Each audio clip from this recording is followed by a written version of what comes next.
There is a problem with this laptop, and that is if I unplug this laptop here, it's going to go off. I'm going to do that.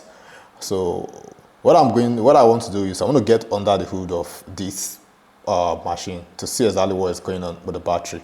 In fact, just by intuition, you already know that something must be going wrong with the battery, maybe a dead battery, which I suspect. But that's not even the main reason I'm making this video. The reason I'm making this video is because I came across a thread on Reddit about a few days ago when I was doing a sort of search, a random search or something not even related to this. Someone was talking about how he is unable to rather upgrade his memory when he took his laptop to a computer repair shop. I'm going to talk about a few hardware and other components that are in this machine. In fact, the two most upgradable components of a machine, which are the memory and the storage. But I'm going to be focused on the memory. I may talk about a few other things, but the first thing, let's just get under the hood. Look at this. It's currently powered on. Now let me unplug it and you see what happened. You can see it's gone. So now I got this guy in 2018, so it's about 6 years now. It has served. It's been a good boy, but you see this particular issue of that has to do with batteries. It's not the first time. In fact, this is not the battery that came with it. I've already opened this thing before and swapped it for a new swapped it for a new battery. But then I suspect the same issue again. Maybe I didn't get a very good battery because the battery that is here now is just about 3 years or something. So yeah, it's from 20. It's quite old, but it's still it's still very, very usable. The chip inside is still very, very usable in 2018, and it's still a powerful. Sorry, 2026, and it's still a very powerful chip. A few screws are missing. So what you have under here is actually you're supposed to have rubber feet here on this four sides. They already, you know, I took them out and should I say I misplaced them or something? I don't know. I couldn't put them back and I misplaced them. But you can buy them. You can buy rubber feet for these guys. But then under the rubber feet, you have the two screws. This is a 2018 HP Pavilion 15. CCC something like that, yeah, just to be precise, so that you know what you're dealing with. The first thing I'm going to do here is take out this particular screw, this one that holds the optical drive. Okay.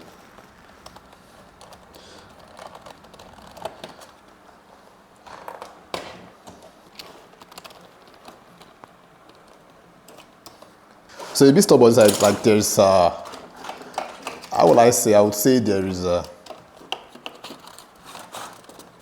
You can see it. Okay. I think there's a button in here. I don't know if something else is left, but. So I remember sometime around 2007 something. I don't even remember. Sometime around 2007 or something, when we had to buy an external optical drive to install software, just to install the software. So then if you wanted to even format your system, you would need this. If you don't have this with your computer, you have to go to a computer repair shop to use it. You have to go there and hire this to use. It was very, very important. Let me show you what has replaced this. This has now completely taken over the responsibility of this. Isn't that funny? So no one uses it. I don't use it. Now, if, for instance, you need extra storage in your system and there is no additional slots for storage, you can actually convert this to a storage device, like a 2.5 inches hard disk or solid state drive. But in fact, it depends on if I have a lot of engagement. I'm going to show you how to do this. Now, after taking out the optical drive, we got to start unscrewing every part.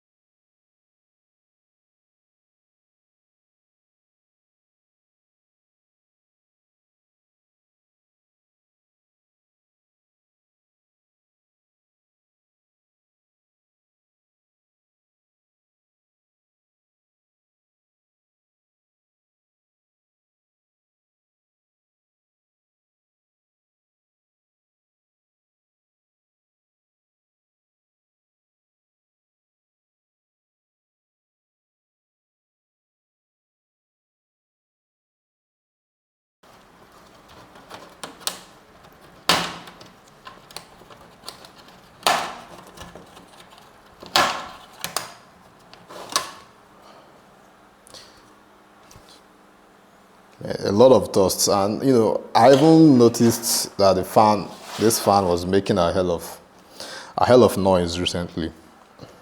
So as you can see, we're under this, we're inside of it, and you can see that the battery is bad, it's swollen. So unfortunately, I got a very bad battery. It means I'd have to take out this battery. Let me take it out.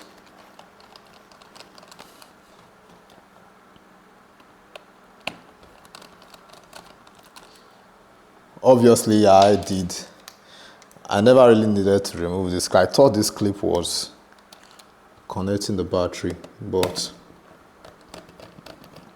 I don't think so.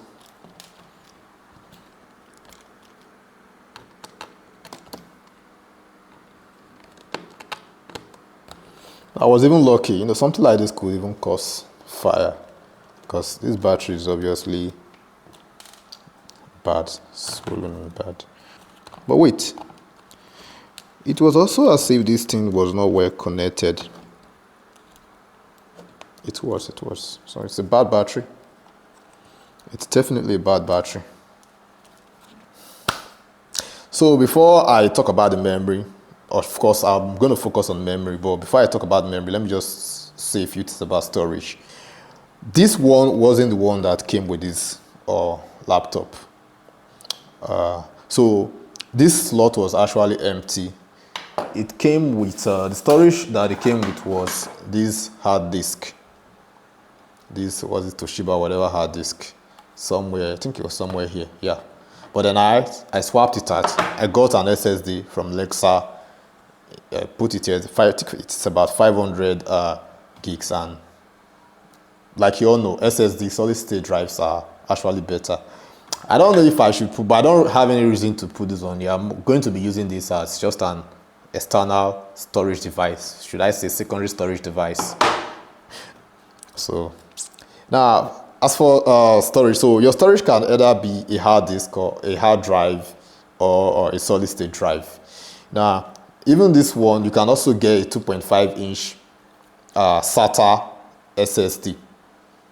So you can actually swap this for a solid state drive. It's like this, but a solid state drive. It's not spinning like these hard disks. I wouldn't recommend this brand, this Lexa. I'm not going to recommend this Lexa because I found out when I was initially using this SSD in a newer PC of mine, an HP Envy. It was really getting very hot. Then recently I've noticed some issues, especially on my Linux environment, where it just feels like maybe when the system goes to sleep, it refuses to wake up. So I wouldn't recommend this. If you want to get from a Samsung, I think Samsung, they are the best when it comes to solid state drive. Get from Uncle Sammy or Crucial or Western Digital. These are the brands that I can recommend.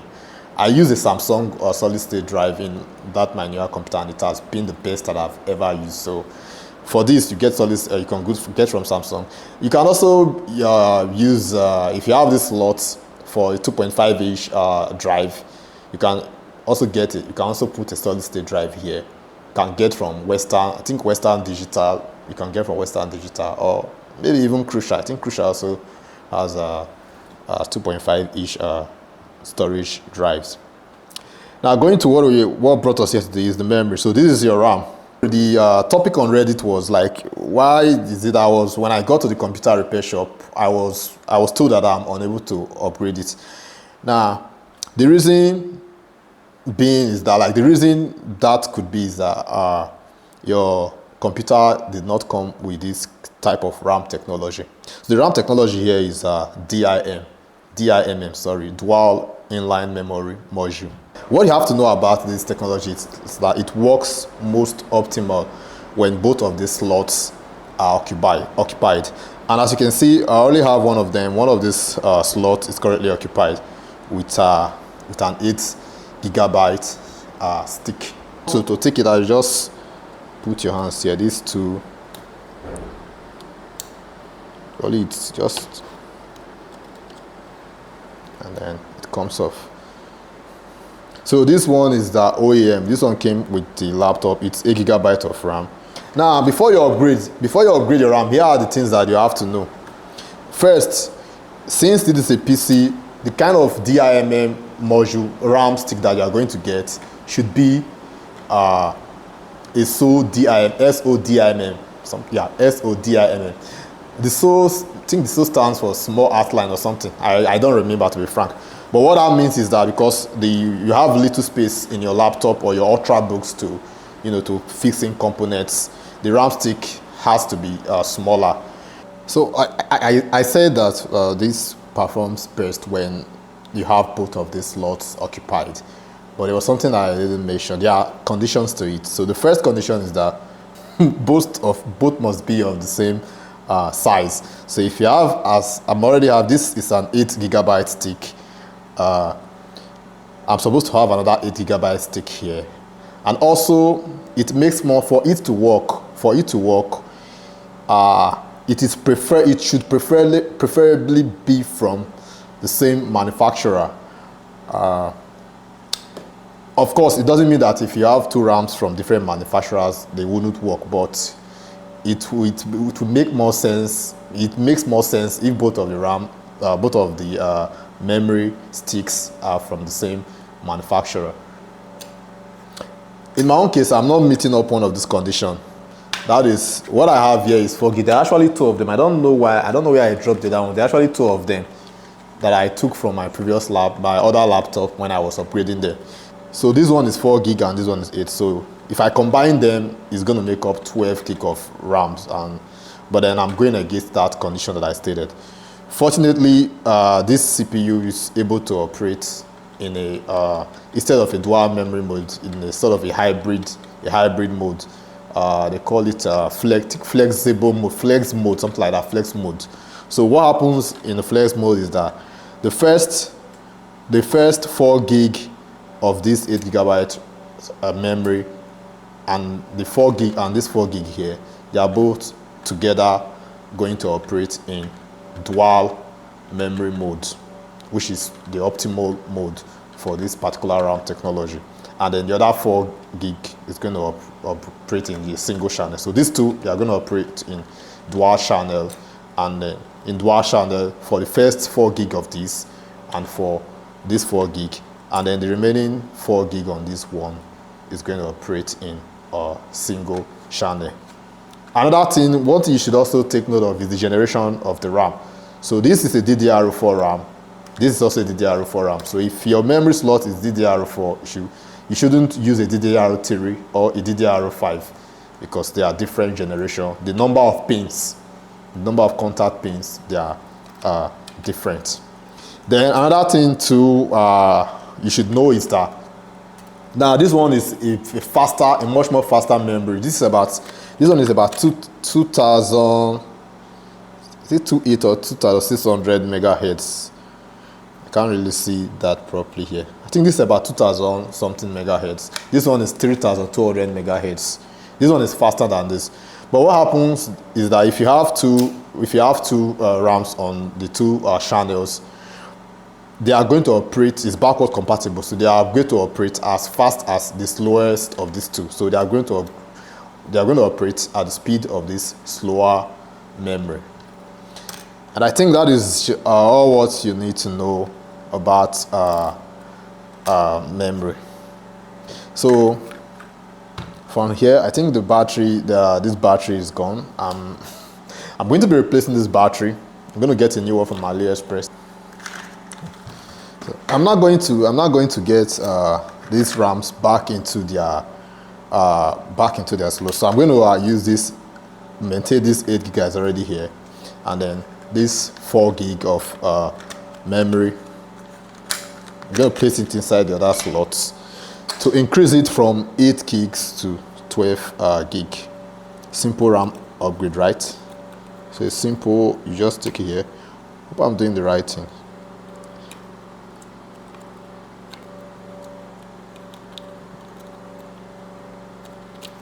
So this is how you place it here, then just press it in. It's going to pin there. You do that same thing here as well.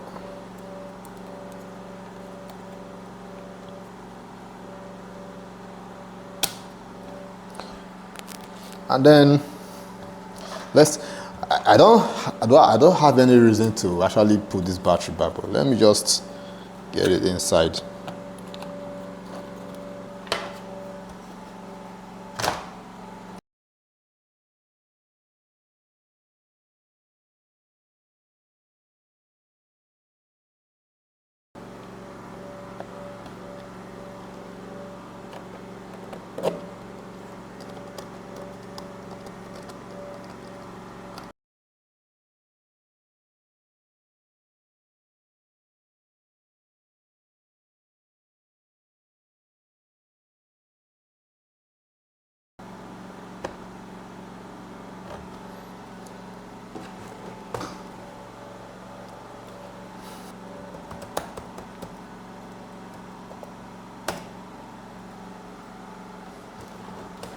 We cannot go to, let me just check system, just to make sure our RAM was properly installed, and it should be 12 gig of RAM. So on system settings, if I come to the bottom, and you can see that it has physical memory installed is 12 gig of RAM. Okay, yeah, I don't know if I can. Let me just talk about the memory. Let me conclude this video by, just as the optical drives were phased out, I don't think there's any laptop in 2026 that is still carrying an optical drive. This dual inline memory module memory technology might also be phased out, because most of the ultrabooks that I see these days, they come with onboard RAM. So the RAM is soldered on board, and those kind of RAM, you can't upgrade them. Some are being kind enough to provide another slot for your traditional dual inline memory module, but it's not guaranteed. So before you get an ultrabook, it makes a lot of sense to find out if it's coming with an onboard RAM. If you are buying a Samsung Galaxy Book, for instance, a Samsung Galaxy Book Pro, I can guarantee you that you are not going to get an onboard. You are not going to get a DIMM. You are going to be getting an onboard RAM. They are faster. They can be faster, not faster. They can be more energy efficient. But is it worth it? Is it really worth it? The question that I'll be asking myself. For me, it's my opinion. I don't think it's worth it. I always like to be able to upgrade, my computer hardware, because you don't know what you are going to be doing tomorrow. Maybe you might start doing video editing. You might start doing more computer intensive stuff, like even artificial intelligence. Everything is AI nowadays. So there are so many possibilities that I wouldn't want to find myself in a situation where I wouldn't be able to upgrade my memory. Look at my Samsung Galaxy Book, for instance. I think the RAM isn't enough, but because it's an onboard memory, it's soldered on board, so there's nothing I can do about it. It's a situation that I don't like to find myself in, but it happens.